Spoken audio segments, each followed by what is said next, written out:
علیکم ورحمۃ اللہ وبرکاتہ۔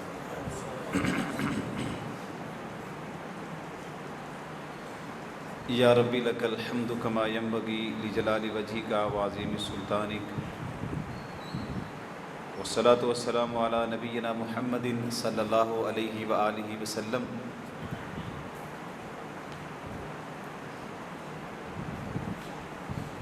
ومن احسن دینا ممن اسلم وجہہ للہ وهو محسن واتبع ملۃ ابراہیم حنیفا واتخذ اللہ ابراہیم خلیلا۔ تمام تعریفات خالق کائنات مالک ارض و سما کے لیے، لا تعداد اور بے شمار درود و سلام حضرت محمد رسول اللہ صلی اللہ علیہ وآلہ وسلم کی ذات اقدس پر۔ انتہائی واجب الاحترام قابل قدر میرے عزیز ساتھیوں، نصیحت کے طور پر اور اپنی ذاتی تربیت کے لیے حضرت ابراہیم علیہ السلام کی سیرت طیبہ میں سے آج کا جو عنوان ہم نے منتخب کیا ہے،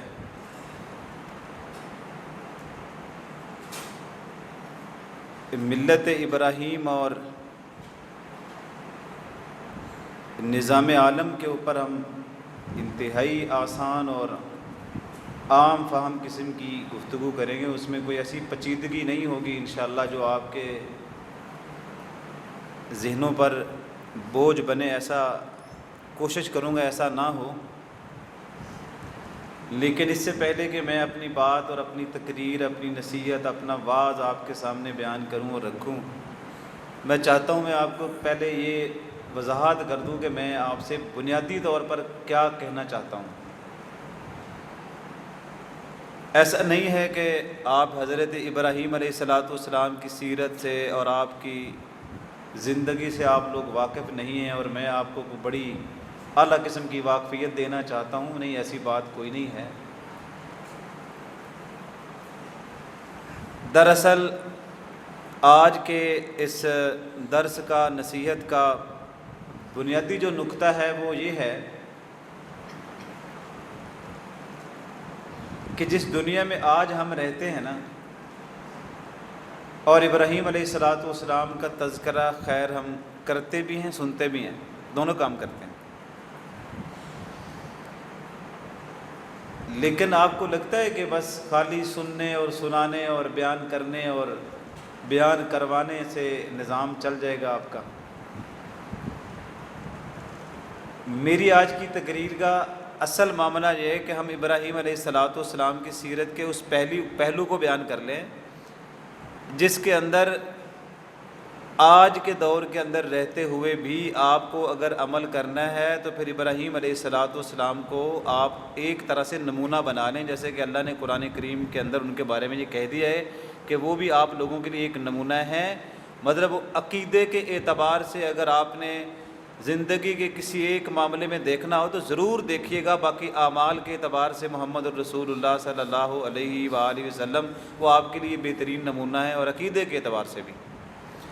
لیکن ابراہیم علیہ السلام کے بارے میں تو اللہ قرآن میں خود نبی علیہ السلام سے بھی یہی فرما رہے ہیں کہ فَاتَّبِعْ مِلَّةَ ابراہیم حنیفہ، کہ ایک طرح سے ابراہیم علیہ السلام کی جو ملت ہے، ملت کے بہت ترجمے علماء کریں گے اور ہوں گے بھی، لیکن یہاں آسان معنی یہ ہے کہ ملت کا ایک ترجمہ یہ کر لیتے ہیں کہ ایک ایسا نظریہ جس کے اوپر آپ پوری کی پوری قوم کو متفق کرنا چاہتے ہیں اور ان کو اکٹھا کرنا چاہتے ہیں،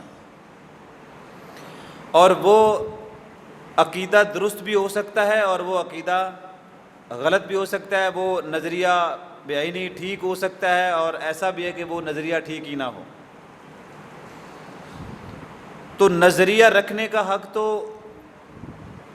اللہ تعالیٰ نے سب کو دیا ہے، لیکن صحیح نظریہ بیان کرنے کے لیے اللہ تعالیٰ نے آسمان سے انبیاء کو بھیجا ہے اور کتابیں بھیجی ہیں اور وحی کا ایک سلسلہ جاری رکھا ہے کہ اصل یہ نظریہ آپ لوگوں نے رکھنا ہے۔ آپ کو یاد ہوگا جب یوسف علیہ السلام جیل کی کال کوٹھڑی میں تھے، 2 بندے ان کے پاس حاضر ہوئے اور دونوں نے آگے اپنا اپنا خواب سنایا اور کہا کہ دیکھنے میں آپ بہت اچھے لگتے ہیں، آپ امید ہے کہ بہترین تعبیر ہماری بتائیں گے۔ تو حضرت یوسف علیہ السلام نے ان کے سامنے جب بات شروع کی تو آپ نے پتہ ہے کیا فرمایا کہ تمہارے خواب کی تعبیر تو میں بعد ازاں بتا دوں گا، لیکن اس سے پہلے یہ کہ میری بات ایک سن لیں۔ اس میں ایک جملہ تھا، ترکت ملت قوم، میں نے ایک پوری قوم ہے اور اس کے ایک پورے نظریے کو میں نے ٹھکرایا ہے، اور وہ جو جن کو میں نے ٹھکرایا ہے نا، وہ اللہ پر بھی ایمان نہیں لاتے تھے، آخرت کے دن پر بھی یقین نہیں رکھتے تھے، نہیں نہ دنیا میں ان کا اللہ پہ یقین تھا اور نہ آخرت کے اوپر ان کا کوئی یقین تھا۔ تو میں نے ایسی ملت کو اور ایسے لوگوں کو، ایسے نظریات کے ماننے والوں کو، جو کہ ایک پوری قوم ہے اور چند لوگوں کی بات بھی نہیں ہے، میں نے ان کو چھوڑ دیا ہے۔ حالانکہ جو سامنے 2 بیٹھے ہوئے تھے نا، یہ بھی اسی درجہ بندی میں تھے، انہوں نے بھی اللہ پر اس طرح سے ایمان نہیں لائے تھے، اسی طرح قیامت کے بارے میں نہیں جانتے تھے، لیکن اشارتاً کہا کہ میں نے ایسی قوم کو چھوڑا ہے، ایسی قوم کی ملت پوری تھی، ایک نظریہ رکھتے تھے۔ پچھلے ایک عرصے سے میں نے بہت ساری تقاریر میں نے یہ بات بالکل بیان کی ہے اور میں آج بھی کر رہا ہوں آپ کے سامنے بہت ہی تحمل کے ساتھ۔ آج ہمارے اس ملک میں نہیں، پوری دنیا میں جتنے بھی تعلیمی ادارے ہیں، ان کے اندر جو تعلیم دی جاتی ہے بہت اچھی تعلیم ہوگی، لیکن ایک جگہ ایسی بھی آ رہی ہے جس میں نظریاتی طور پر تربیت ہمارے نوجوان نسل کی ایسی کی جا رہی ہے کہ ان کو یہ بتایا جائے کہ اللہ تعالیٰ کوئی ہماری زیادہ ضرورت نہیں ہے، یعنی اللہ تعالیٰ کے بغیر بھی معاملے چل سکتے ہیں۔ اس پہ ایک عربی کا ایک بڑی تحریر تھی، اس کو کسی نے اردو میں تبدیل کر کے بیان کیا، میں تو وہ عربی سے اردو کا ترجمہ کر کے بتا رہا ہوں، یہ کوئی میرا واقعہ تھوڑا ہی ہے، یہ تو ایک تاریخ کا ہے۔ تو عربی میں کہتے ہیں کہ وہ ایک بندہ گیا کہیں حجام پہ کہیں کٹنگ کروانے کے لیے، تو جب حجام نے دیکھا نا اس کا کوئی وہ چہرہ دیکھا، اس کی شکل حیت دیکھی، اس کا لباس دیکھا، تو اس نے پوچھا کہ آپ کا کس مذہب سے آپ کا تعلق ہے؟ تو انہوں نے کہا میرا تو وہ اسلام کے ساتھ ہے۔ اچھا مطلب آپ اللہ پر یقین رکھتے ہیں؟ تو کہا جی بالکل، ہم تو اللہ پہ یقین رکھتے ہیں۔ تو اس نے کہا ویسے میں نہیں رکھتا، میں کسی اللہ پر میں کوئی یقین نہیں رکھتا۔ تو یہ بات ذہن میں رکھیے گا، جذباتی ہونے کی ضرورت ہمیں نہیں ہے، بڑے تحمل سے بات کرنی پڑتی ہے، اور ہمیں یہی حکم دیا گیا ہے قرآن و حدیث میں بھی۔ وہ جو حجام کے حمام میں کرسی پر بیٹھا ہوا بندہ تھا نا، اس نے کہا کہ اس کی کیا وجہ ہے کہ آپ کیوں نہیں مانتے؟ تو اس نے کہا اصل وجہ تو یہ ہے کہ تم دنیا کو نہیں دیکھتے، دنیا میں اتنا فساد ہے، کوئی غربت سے مر رہا ہے، کوئی قتل کر رہا ہے، کوئی چوری کر رہا ہے، کوئی ڈکیتی کر رہا ہے، کہیں سیلاب آ گئے، کہیں زلزلے آ گئے، کہیں لوگ حادثے کا شکار ہو گئے، کہیں آگ لگ گئی، اور کوئی پتہ نہیں کسی کی عزتیں لٹ گئی، کسی کا مال لٹ گیا، کسی کی جان جاتی رہی، کسی کا نقصان ہو گیا، اتنے خسارے، مسئلے مسائل دنیا میں اتنے ہیں۔ اگر اس دنیا کا کوئی خدا ہوتا تو خیال کرتا نا۔ اگر تمہارے 2 بیٹیاں گھر میں والد کے سامنے اگر آپس میں لڑنے لگے تو آپ کیا کریں گے؟ سب سے پہلے آپ ان کو لڑنے سے بچائیں گے۔ ایک والد اپنے گھر کے اندر اپنی اولاد کو لڑنے سے بچاتا ہے۔ اتنے بڑے نظام میں دنیا لڑ رہی ہے اور اس کے دنیا کو بنانے والا ان کو چھڑواتا بھی نہیں ہے۔ تو اس نے کہا اس لیے میرا تو یقین ہی اٹھ گیا ہے نا کہ کوئی اس کا کوئی الہ، کوئی معبود، کوئی خالق تخلیق کرنے والا، کوئی اس کا رب، کوئی اللہ، کوئی خدا، میں تو اس کو نہیں مانتا، کیونکہ اتنا دنیا میں جو عجیب قسم کا ماحول ہے نا، اس کی وجہ سے میں نہیں مانتا۔ تو اس نے کہا اچھا بات یہ ہے، ٹھیک ہے آپ کو ایسا لگتا ہے، لیکن میرا بھی ایک نظریہ ہے۔ میرا نظریہ یہ ہے کہ کوئی حجام ہوتا ہی نہیں ہے، کوئی بال کاٹنے والا ہوتا ہی نہیں ہے۔ تو اس نے کہا نہیں ایسی تو کوئی بات نہیں ہے، ہم موجود ہیں نا، میں خود حجام ہوں، میں لوگوں کے بال بناتا ہوں، تو یہ کیسے آپ کہہ سکتے ہیں کہ کوئی حجام ہوتا ہی نہیں ہے؟ اس نے کہا بس میرا یہی نظریہ ہے کہ کوئی حجام ہوتا ہی نہیں ہے۔ اس نے کہا نہیں یہ کیسے ہو سکتا ہے، میں ہوں نا ادھر آپ کے سامنے تو کھڑا ہوں میں، تو میرا انکار کرنا تو اتنا آسان نہیں ہے آپ کو، میں کھڑا ہوں، میرے ہاتھ میں اوزار ہیں، آپ کی کٹنگ کر رہا ہوں، تو کیسے منکر ہو سکتے ہیں؟ کہا اس طرح منکر ہو سکتا ہوں، میں نے دنیا میں بہت بندے دیکھے بڑے بے حجامتیں ہوتے ہیں، ان کی حجامت ہی نہیں ہوتی، بال ہی نہیں کٹے ہوتے، اور ان کے بال پراگندہ ہوتے ہیں، اور ان کی کوئی شکل و صورت مجھے نظر نہیں آتی۔ اگر دنیا میں کوئی حجام ہوتے تو لوگوں کے حالات اس طرح کے ہوتے۔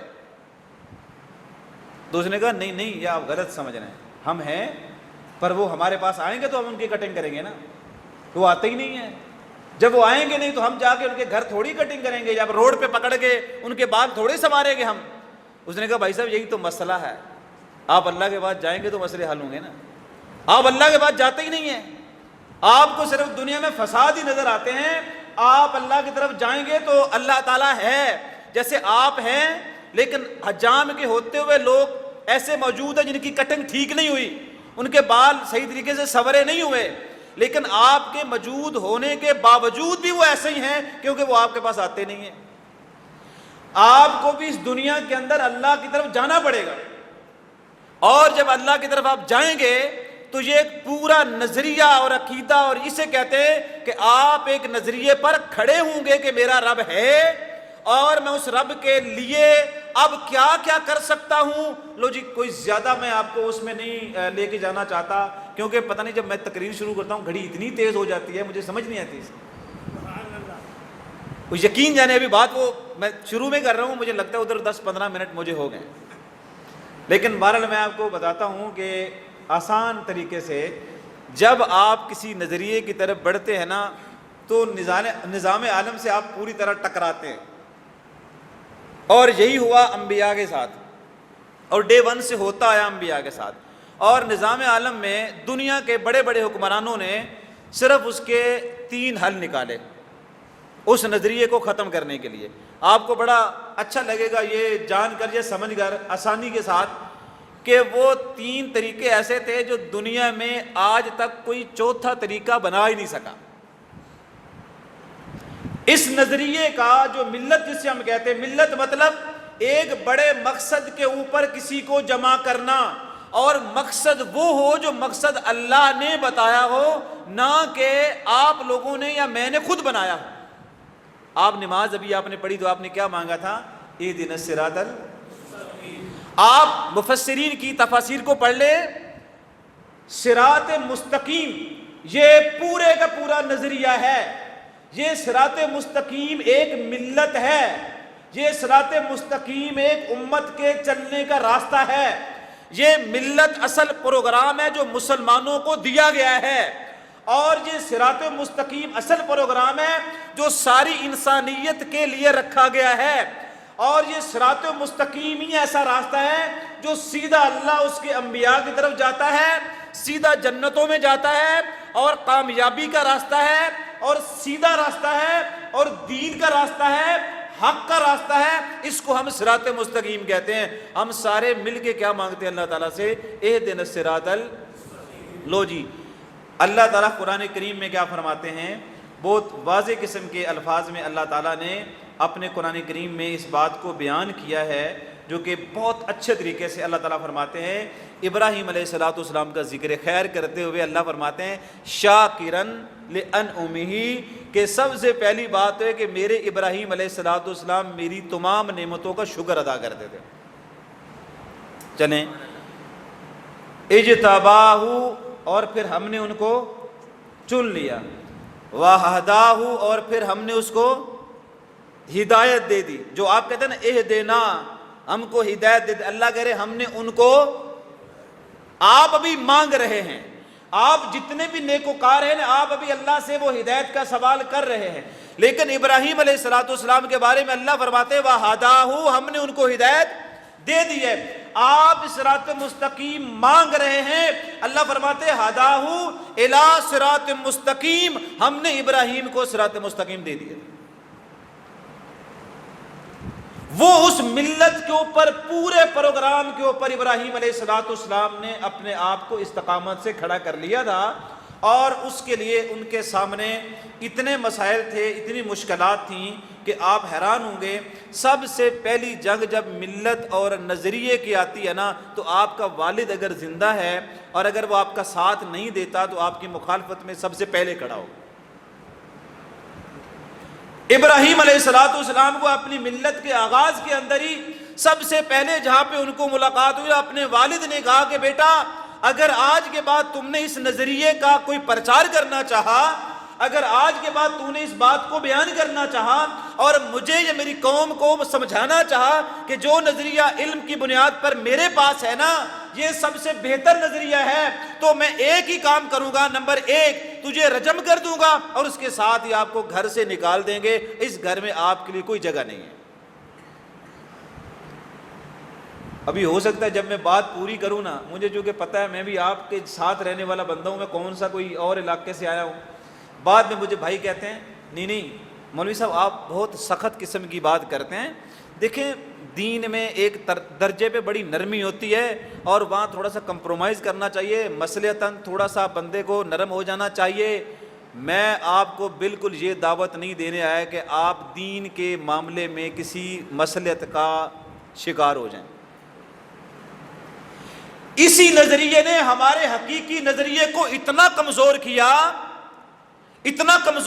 کہ ہم تصور نہیں کر سکتے کہ علماء کرام اگر یہاں مسندوں پر بیٹھ کر بھی مصلحت پسندی کی ہی باتیں کریں گے، تو مجھے بتائیں جو ابراہیم علیہ السلام کا کردار پچھلی کئی صدیوں سے قابل بیان ہے۔ اللہ تعالیٰ قرآن کریم سورۃ مریم میں فرماتے ہیں کہ وَاذْكُرْ فِي الْكِتَابِ ابراہیم، کہ اپنی اس کتاب میں ابراہیم کا بھی ذکر خیر کرو، وہ میرے نبی تھے، صدیق النبیہ، ان کی پہلی صفت یہ تھی کہ وہ سچے تھے۔ جب سچ کی بات آتی ہے نا، لوگ کہتے ہیں سچ سے مراد ہے، وہ ہمیشہ سچ بولتے تھے۔ میں کہتا ہوں اس سے مراد یہ ہے کہ دین کے معاملے کے اندر جو اللہ اور ان کے درمیان بات ہوتی تھی، اس کو پہنچانے میں، آگے پھیلانے میں، دعوت دینے میں ابراہیم علیہ السلام نے ایک دن بھی مصلحت سے کام نہیں لیا۔ آپ ان کی قربانی کو بہت اچھا سمجھتے ہیں، لیکن بھائی صاحب ان کی دعوت کو بھی بہترین سمجھیں، ان کی سیرت کو بھی بہترین سمجھیں۔ جس طریقے سے ابراہیم علیہ السلام نے کسی مصلحت پسندی کا شکار ہونے کے بجائے آگ میں کودنا برداشت کر لیا تھا، آج بھی آپ کو ان کی سیرت سننی ہے تو آپ کو مصلحت پسندی سے کام نہیں لینا پڑے گا، آپ کو کھڑا ہونا۔ اب کھڑے ہوتے ہی نہیں ہیں، کہتے نہیں آپ مولوی صاحب بیان کرو تم ابراہیم کی سیرت کے بتوں کو توڑ دیا تھا۔ بھائی صاحب ان کا ہی کام تھا بتوں کا توڑنا، آپ نے برادری کا بت بنا لیا، کون توڑے گا؟ آپ نے انا کا بت بنایا، کون توڑے گا؟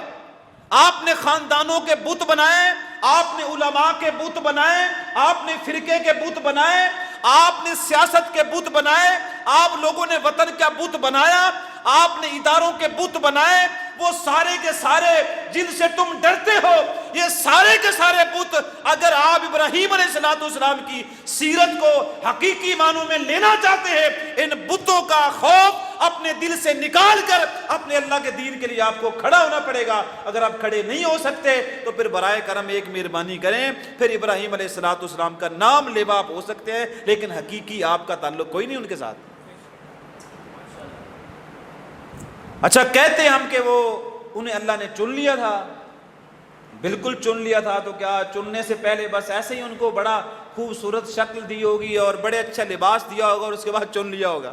نہیں بھائی صاحب، اتنی آزمائشوں سے ابراہیم علیہ السلام کو گزارا گیا، وہ ساری آزمائش یہاں بیان کرنا ممکن ہی نہیں ہے کہ میں آپ کو بیان کر سکوں۔ اب میں آپ کو صحیح بخاری کا ایک واقعہ سناتا ہوں جو میں یہاں پہ پہلے بھی کہیں آیا ہوں اور میں نے سنایا ہوگا آپ کو۔ ابراہیم علیہ السلام کو اللہ تعالیٰ نے کوئی قریب مختلف روایات ہو سکتی ہے کوئی 90 سال کے بعد جا کے نا بیٹے کی نعمت سے نوازا۔ اچھا انسان کے لیے سب سے جو قریب ترین معاملہ ہوتا ہے نا، میں اپنی بات کی طرف آ رہا ہوں، وہ اس کا کمزور ترین جو پہلو ہوتا ہے کسی انسان کا، وہ اس کی اولاد ہوتی ہے۔ انسان جو ہے نا وہ کچھ بھی کر لے اپنی ذات کے لیے مصیبت کو برداشت کرتا ہے، لیکن جب اسے کہا جائے نا تیرے بیٹے پر یہ مصیبت آ جائے گی، وہ کہتا ہے ساری مصیبتیں مجھ پہ ڈال لو لیکن میرے بیٹے اور میری بیٹے پر مصیبت نہیں آنی چاہیے۔ آپ کے ملک میں بھی کبھی کبھی ایسا ہوتا ہے کہ انسان اتنا مجبور ہو جاتا ہے کہ اس مجبوری کے اندر جب اسے کہا جاتا ہے کہ تیری بیٹی کے ساتھ ایسا ایسا ہو جائے گا اور تیرے بیٹے کے ساتھ یہ معاملہ بن جائے گا، وہ کہتا ہے بھائی صاحب مجھے جو آپ کہتے ہیں نا میں تسلیم کرتا ہوں، لیکن میرے بیٹے کو کچھ نہیں ہونا چاہیے۔ ایک والد اپنے سر پہ پہاڑ مصیبتوں کا اٹھا لیتا ہے، لیکن اپنے بیٹے اور بیٹی کے لیے وہ چاہتا ہے کہ نہیں نہیں یار ان کو کچھ نہیں ہونا چاہیے۔ لو آج دیکھ لو، یہ بھی ایک والد ہے اور اس کو اللہ نے بیٹا دیا 90 سال کی عمر کے بعد میں جا کے، اور آج اللہ تعالیٰ نے اشارتاً کنایتاً یا حکماً اللہ نے کہہ دیا کہ آپ اس کو فلاں جگہ پر نہ چھوڑ کے آ جائیں آپ۔ تو نبی علیہ السلام بیٹھے ہوئے تھے اور صحابہ کرام رضوان اللہ اجمعین کا مجمع تھا، اور آپ ان کو یہ سنا رہے تھے کہ ابراہیم علیہ السلام نے اپنے بیٹے اسماعیل کو لیا، جو کہ چل نہیں سکتے تھے، جو کہ ٹھیک سے بات بھی نہیں کر سکتے تھے، بالکل ابھی بچے تھے، اور ماں ہاجرہ کو ساتھ لیا اور ان کو جا کے وادی غیر ذی زر کے اندر بٹھا دیا۔ اچھا، نہ وہاں پہ پانی کا پراپر بندوبست، نہ کوئی راہگیر راستے، نہ کوئی وہاں زراعت، اور نہ کوئی وہاں پہ ایسی کوئی رونق اور ماحول، اور اکیلے تنہا چھوڑ کے نا ابراہیم علیہ السلام واپس ہو گئے۔ جب واپس ہوئے نا تو پیچھے سے آواز دی انہوں نے کہ اچھا صرف اتنا بتا دیں ہم سے کیا غلطی ہوگی جس کی سزا دینے کے لیے یہاں چھوڑ کے آپ جا رہے ہیں؟ یقیناً ہم سے کوئی غلطی ہوگی نا جس کی وجہ سے آپ ہمیں یہاں چھوڑ کے جا رہے ہیں۔ کوئی ایک مرتبہ کو 2 مرتبہ سوال کر لیا تو جواب نہیں آیا، اور تیسری مرتبہ سوال بدلنا پڑا، اچھا چلو یہ بتا دیں اپنی مرضی سے چھوڑ کے جا رہے ہیں کہ اللہ کی مرضی سے؟ اچھا، اس مرتبہ ابراہیم علیہ السلام نے التفات کیا، اب واپس مڑے اور آپ نے فرمایا دیکھو مجھے اللہ تعالیٰ نے حکم دیا کہ میں آپ لوگوں کو یہاں پر چھوڑ دوں، میں نے اللہ سے یہ نہیں پوچھا کیوں چھوڑ دوں، مجھے اس سے کوئی غرض نہیں ہے کہ یہاں لوگ ہیں یا لوگ نہیں ہیں، یہاں پہ آپ کو کیسے رزق ملے گا ہمارا مسئلہ نہیں ہے۔ ابراہیم علیہ السلام چونکہ یہ سطح تب ملی کیونکہ اس سے پہلے ابراہیم علیہ السلام اللہ کے لیے بہت ساری آزمائشوں امتحانوں سے گزر کر اس سطح پر پہنچ چکے تھے۔ جب ان کو کہا گیا تھا نا کہ ہم آپ سے بڑی ٹکر لے گا، وہ نمرود نے نا اپنے دربار میں بلا لیا، میں مختصر کر رہا ہوں، سامنے کھڑا کر کے انہوں نے پوچھا یہ کس خدا کی بات کرتے ہو؟ ہمیشہ یہ ہوتا رہا ہے۔ موسیٰ علیہ السلام کو فرعون نے بلا کے پوچھا یہ تم کس موسیٰ کا ذکر کرتے ہو؟ تو کہا وہ آسمانوں میں ہے۔ تو فرعون نے حامان سے کہا سیڑھی ہے تیرے پاس؟ اس نے کہا حضرت کون سی سیڑھی؟ اس نے کہا سیڑھی مطلب کہ اوپر چڑھنے کے لیے ایک سیڑھی بنا دو، میں آسمان میں جاؤں ذرا اور میں دیکھوں کہ موسیٰ کا رب اوپر کر کیا رہا ہے۔ یعنی تضحیق کی کوئی حد ہوتی ہے، جس رب کی یہ بات کر رہا ہے وہ آسمان میں بیٹھا کر کیا رہا ہے؟ اچھا، ابراہیم علیہ السلام سے جب پوچھا گیا تو ابراہیم علیہ السلام فرمایا میرا وہ رب ہے جس کو میں پوجتا ہوں وہ آسمان میں ہے، لیکن وہ زندہ کرتا ہے، وہ مارتا ہے۔ تو نمرود نے فٹافٹ کہہ دیا یہ کون سا بڑا کام ہے، میں بھی یہ کر لیتا ہوں۔ اور اس نے ایک قیدی لیا جس کو سزائے موت تھی، اسے چھوڑ دیا، اور جس کو کوئی چھوڑنا تھا اسے سزائے موت دے دی، کہتے دیکھو یہ مرنے والا تھا میں چھوڑ دیا، وہ چھوڑنے میں مار دیا میں نے، تو میں بھی یہ کر سکتا ہوں۔ ابراہیم علیہ السلام فرماتے ہیں میرا وہ رب ہے جو مشرق سے سورج طلوع کرتا ہے اور مغرب میں غروب کرتا ہے، تم ایسا کرو اسے مغرب سے طلوع کرو۔ اس نے کہا نہیں یہ نہیں ہو سکتا، لیکن آپ لوگ صاحب علم ہیں، مجھے پتا ہے، میں آپ سے ایک سوال کروں، اگر یہی سوال نمرود اگر ابراہیم علیہ السلام سے کر دیتا تو سوچنے کی بات ہے نا، اگر یہی سوال الٹ ہو جاتا جیسے ابراہیم علیہ السلام نے ان سے پوچھا، اگر وہ کہہ دیتے نمرود یہ کہہ دیتا میں چونکہ سورج مشرق سے طلوع کرتا ہوں اور میں مغرب میں، جیسے اس نے کہا تھا کہ میں زندہ کرتا ہوں میں مارتا ہوں، وہ یہ بھی کہہ سکتا تھا نا کہ دیکھو میں مشرق سے سورج طلوع کرتا ہوں اور مغرب میں غروب کرتا ہوں، اگر تیرا رب سچا ہے نا وہ مغرب سے طلوع کرے۔ اور سوچو کی بنتا پھر، بس یہ آپ سوچتے رہے کیا بنتا پھر۔ ویسے ہمارے دین میں تو جو ہے نا مغرب سے سورج طلوع ہوتا تو کیا ہوتا، قیامت آتی، لیکن یہ سوال اس کے ذہن کے اندر، اسی لیے ایک جو دعا آپ مانگتے ہیں نا رب زدنی علما، مجھے اس بات کی سمجھ تب آئی تھی جب یہ واقعہ میں نے پڑھا نا خود تفسیر میں نے یہ سوال خود ہی سوچا، یہ نہیں کہ میں نے کسی کا کوئی کاپی پیسٹ کر لیا ہے، میں سوچتا تھا کہ اس کا الٹ ہو سکتا تھا، لیکن مجھے لگا جو ہمیں حکم دیا گیا نا ربی زدنی علما، کہ علم کے اضافے کی دعا کرتے رہا کریں۔ کسی انسان کے پاس پیسہ جتنا بھی ہو، دولت جتنی بھی ہو، وہ کتنے بڑے عہدے پر بھی ہو، لیکن وہ صاحب علم تب تک نہیں ہو سکتا جب اللہ اس کے علم میں اضافہ نہیں کرتا۔ اس نے وہ موت زندگی کا جو اٹکڑ پچو لگایا تھا نا وہاں پہ، اس کو بھی ابراہیم علیہ السلام نے تو تب سارے کا سارا خراب کر دیا نا۔ جب ابراہیم علیہ السلام نے بات پوری کی تو بعد میں بتوں کو توڑا، کہا چلو اس کو آگ میں گرا دو، تو آگ میں گرا دیا۔ 40 دن کے بعد بالکل ایک بال بھی ٹیڑھا نہیں ہوا، اور پھر جا کے نمرود کے دربار میں جا کے انہیں کہا تم بڑا کہتے تھے کہ میں زندہ کرتا ہوں، میں زندہ کرتا ہوں، میں مارتا ہوں، میں 40 دن آگ میں رہا اور آج زندہ میں تیرے سامنے ہوں، تو چاہتا تھا کہ میں ختم ہو جاؤں، لیکن میرا رب چاہتا تھا کہ میں ختم نہ ہو جاؤں۔ یہاں آپ نے علامہ اقبال کا شعر ضرور پڑھنا ہے کہ بھائی اگر آپ کا ایمان ابراہیم علیہ السلام جیسا ہو جائے تو آج بھی آگ گلزار ہو سکتی ہے۔ اور بھائی صاحب یہ صرف شعر کی حد تک نہیں ہے، میں آپ کو پورے یقین سے کہتا ہوں اگر حقیقی معنوں میں آپ کا ایمان اس درجے پہ چلا جائے گا میرا رب مجھے زندہ رکھنے والا ہے، میرا رب مجھے مارنے والا ہے، میں آپ کو یقین دلاتا ہوں ایک لمحے کے لیے بھی آپ کو کوئی تکلیف نہیں پہنچا سکتا اگر آپ کا رب نہیں چاہتا۔ اور یہ تو ہمارے عقیدے میں نظریے میں ہے، اور یہ تو صحیح بخاری میں ہے جب نبی علیہ السلام درخت کے نیچے لیٹے ہوئے تھے تو بندے نے تلوار تو پکڑ لی۔ بھائی ابراہیم علیہ السلام کو آگ کے نیچے سے آگ کے اندر سے کس نے بچایا؟ اللہ تعالیٰ نے۔ اور یہی اس ملت کا اصل بنیادی نظریہ ہے، اور اس سے ہی لوگوں کو خوف آتا ہے کہ اتنا تگڑا نظریہ بن گیا نا تو ہمارے بچنے کے آثار کم ہیں، کیونکہ ہم اس کو نقصان دے نہیں سکتے۔ آپ دیکھیں نبی علیہ السلام کے نا یہاں تلوار رکھ کے اس نے پوچھا، وہ تھا عربی دیہاتی، تو کہا آپ کو کون بچائے گا؟ اچھا ایک گل سن لو، ایک گل اے پلے والوں پنجابی دس دن ان بندے نے بھی اے پتا ہے کہ کوئی بچانے والی ذات بھی ہو سکتی، یعنی وہ جتنا بھی ان پڑھ تھا نا اس کو اتنا پتا تھا کہ کوئی بچانے والا بھی ہو سکتا ہے۔ چلو اس کو یہ پتا نہیں تھا کہ وہ کون ہو سکتا ہے، لیکن اس کو لگتا تھا کہ کوئی بچانے والا بھی ہو سکتا ہے، اتنا عقیدہ اس کا بھی تھا۔ اس نے کہا کون بچائے گا آپ کو؟ کہا اللہ تعالیٰ۔ اچھا اس پہ اتنا رو پڑا، نبی علیہ السلام نے تلوار پکڑ لی۔ یہ ملت کا نظریے کا فرق دیکھیے گا، جب تلوار آپ نے پکڑی آپ نے اس کی گردن پہ کوئی نہیں رکھی۔ آپ پڑھ لیں، روایت بھی پڑھ لیں، آپ نے صرف یہ پوچھا آپ کو کون بچائے گا؟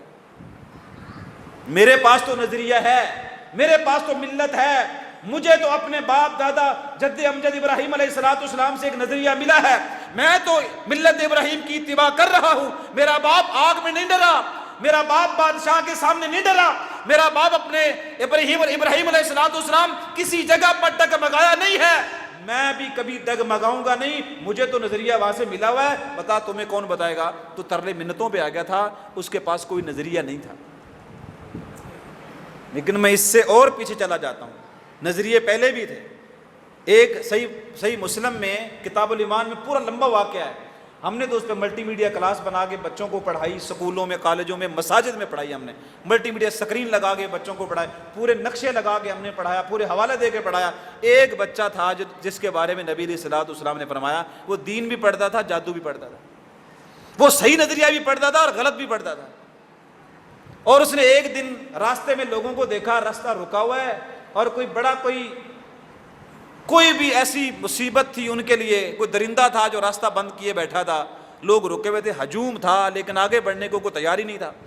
اس بچے نے کہا آج نظریے کے امتحان کا دن ہے، ہمارے پیپر ہوتے ہیں 5ویں کے، 6ٹھی کے، 7ویں کے، 8ویں کے، 9ویں کے، 10ویں کے بچوں کے امتحان ہوتے ہیں۔ اس بچے کا امتحان دیکھیے، اس نے امتحان لے لیا، اس نے ایک پتھر پکڑا، اس نے اللہ تعالیٰ سے عرض کیا یا اللہ اگر تیرے طرف سے جو نظریہ یہ رہب مجھے پڑھاتا ہے توحید کا، اگر یہ صحیح ہے نا، یہ پتھر میں پھینک دوں گا، اب اس کو ہلاک کرنا آگے تیرا کام ہے۔ پتھر پھینک دیا، وہ ہلاک ہو گیا۔ یہاں تو اس ریاست میں کوئی ایسا بھی نہیں ہے کہ کوئی باطل نظریے کی طرف پتھر ہی پھینک دے، وہ ہمت ہی نہیں کرتے، اور یہ ہمت آپ کو کرنی پڑے گی۔ مریں گے آپ اسی دن جب آپ کی موت آئے گی. زندگی میں آپ کو جتنا مرضی مشکلات میں کوئی ڈال لے, امتحان میں تو ڈال سکتا ہے, آپ کو مار نہیں سکتا. اس بچے کو بادشاہ نے بلایا اور کہا تجھے نظریہ چھوڑنا پڑے گا. اس نے کہا گل ہی کوئی نہیں. اس نے کہا تیرے استاد کو ہم نے مار دیا اور تیرے شاگرد کو بھی ہم نے مار دیا, اب تیری باری ہے. اس نے کہا جی میری باری ہے لیکن میں یہ نظریہ چھوڑنے والا نہیں ہوں. اچھا, ان لوگوں کو پتہ بڑی جلدی چل جاتا ہے, ظالموں کو, کہ یہ بندہ آسانی سے نہیں مرے گا.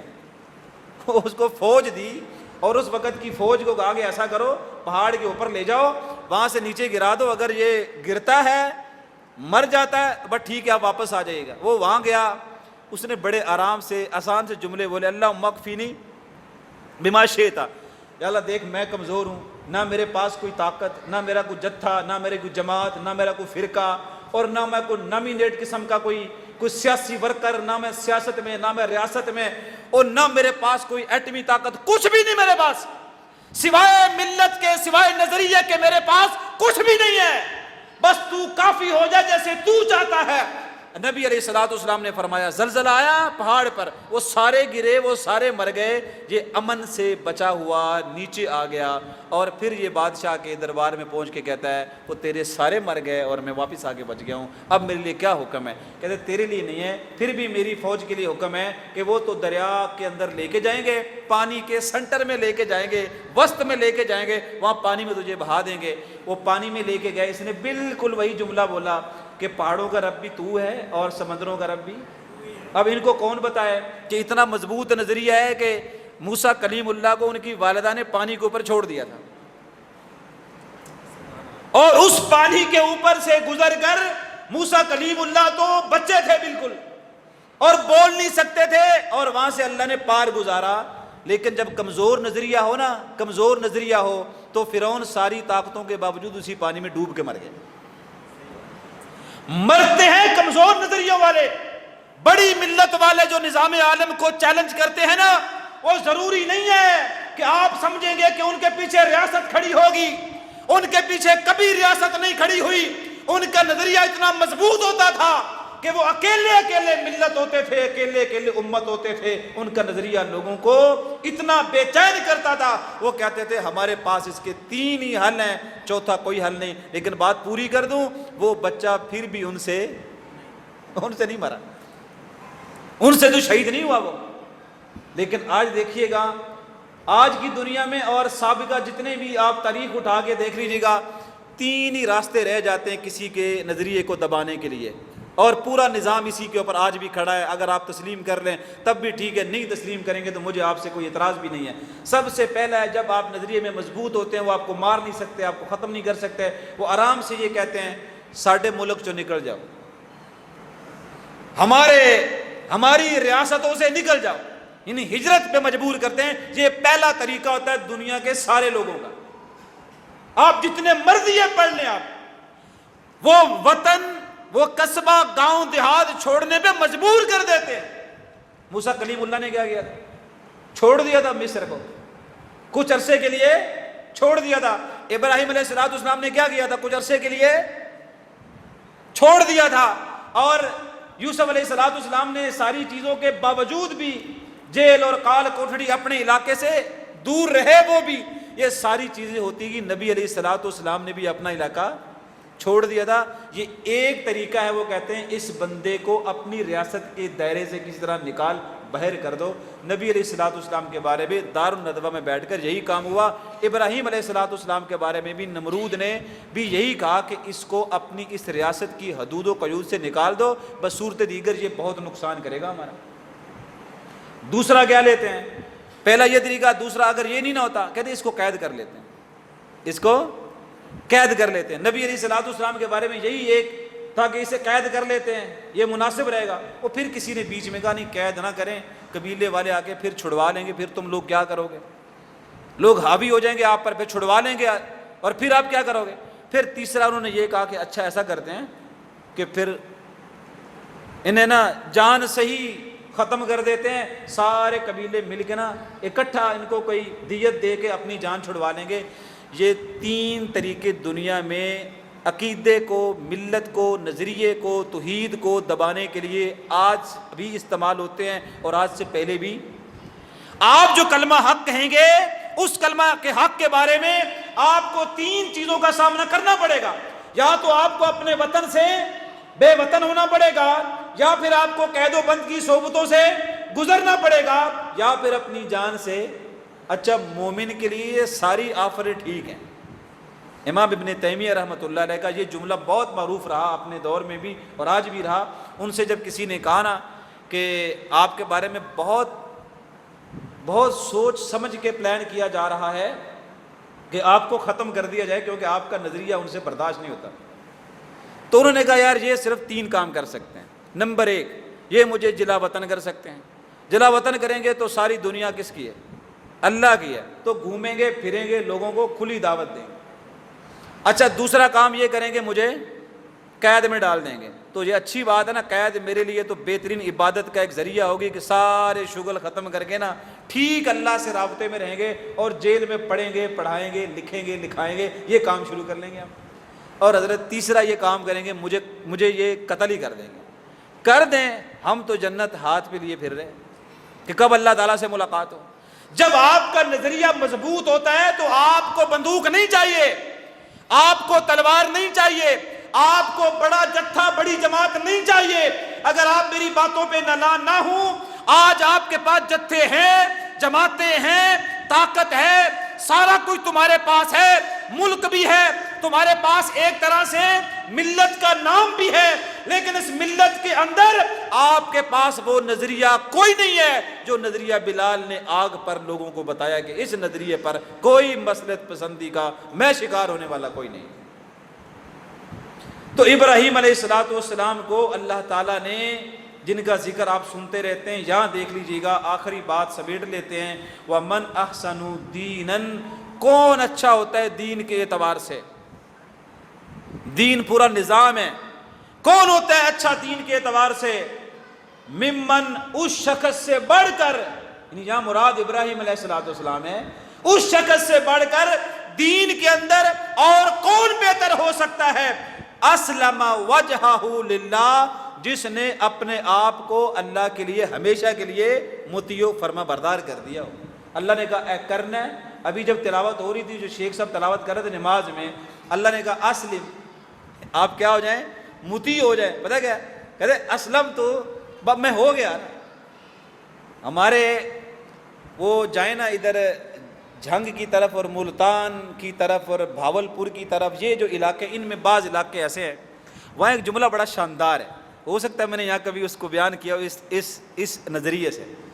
وہاں آپ کے جب لوگ یہاں پہ کوئی فوت ہو جاتا ہے نا، ہم اسے کہتے ہیں، جا کے تعزیت کرتے ہیں کہ اللہ دا امر، ہم پنجابی میں کہتے ہیں اللہ دا امر یا اللہ کا حکم، پھر اللہ کی مرضی، یہ ہم کہتے ہیں۔ آگے سے وہ جواب دیتا ہے جی بالکل بس اللہ کی مرضی، وہ ایسے جواب دیتا ہے۔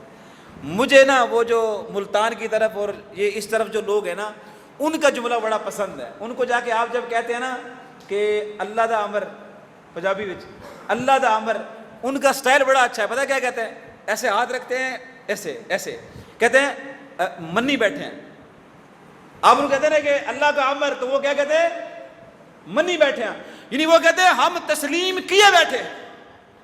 ابراہیم علیہ السلام کی ذات ایسی تھی کہ اللہ تعالیٰ نے جو بھی حکم دیا تو ابراہیم علیہ السلام آگے سے یہی جواب دیتے تھے، اللہ تو نے کہہ دیا، میں نے مان لیا، مجھے اس پہ سوچنا بھی نہیں ہے کہ مجھے کتنی مشکلات سے گزرنا ہے اور کیا تکلیف سے گزرنا ہے۔ اللہ تعالیٰ نے خواب میں کہا بیٹے کو اب ذبح کرنا ہے، پہلے استحرا میں چھوڑ گیا تھے نا، اب اس کو ذبح کرنا ہے۔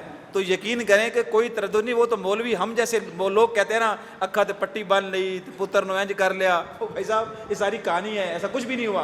ابراہیم علیہ السلام نے چھری پکڑی، بیٹے سے پہلے مشورہ ضرور کیا کہ بیٹا میں خواب میں دیکھتا ہوں کہ تجھے ذبح کر رہا ہوں، تو بیٹے نے صرف یہ جواب دیا کہ ابا جی یا ابتف الماتو عمر، ابا جی جو حکم ہو رہا ہے نا آپ کر گزریں، آپ مجھے بالکل صابرین میں سے پائیں گے، ایسا مسئلہ ہی کوئی نہیں ہے۔ اور بیٹے کو لٹا کے ذبح کرنے کی بھی پوری کوشش کر لی، تسلیم کرنے کی اس سے بڑی حد نہیں ہے کہ فرشتے بھی حیران ہوئے ہوں گے۔ ہم کہتے تھے یہ خون بہائیں گے فساد کے لیے، ہے تو حیرانگی کی بات ہے، یہ تو اللہ کے لیے بیٹا قربان کر رہا ہے۔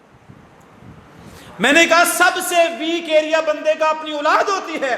ابراہیم علیہ السلام نے اپنے باپ کو چھوڑا, اپنے گھر کو چھوڑا, اپنے وطن کو چھوڑا, رشتہ داری کو چھوڑا, اپنے بیٹے کو چھوڑ کے, بیوی کو چھوڑ کے وہ وادی غیر ذی زر میں آئے, اور پھر بیٹے کو ذبح کرنے کے لیے بھی پوری کوشش کی, نیت و ارادے کے ساتھ. وہ اللہ کا معاملہ تھا کہ دمبے کو ذبح کروا دیا.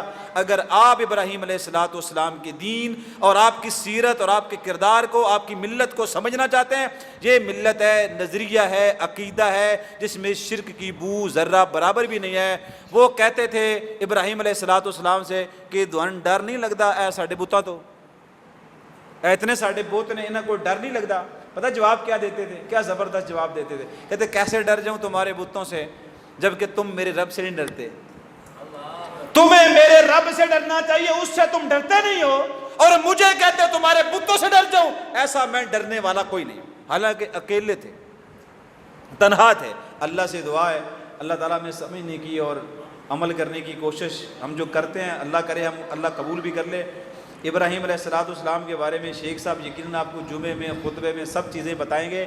میں نے آج کے اس نصیحت میں صرف آپ کو یہ بتایا ہے کہ اپنے بچوں کو ابراہیم علیہ السلام کی کہانی ٹھیک سنا دیں. آپ ان کو صرف مسجد سے سن کے نہ جائیں, اپنے والد بھی ان کو سنائیں اور والدہ بھی ان کو ان کی کہانی سنائے.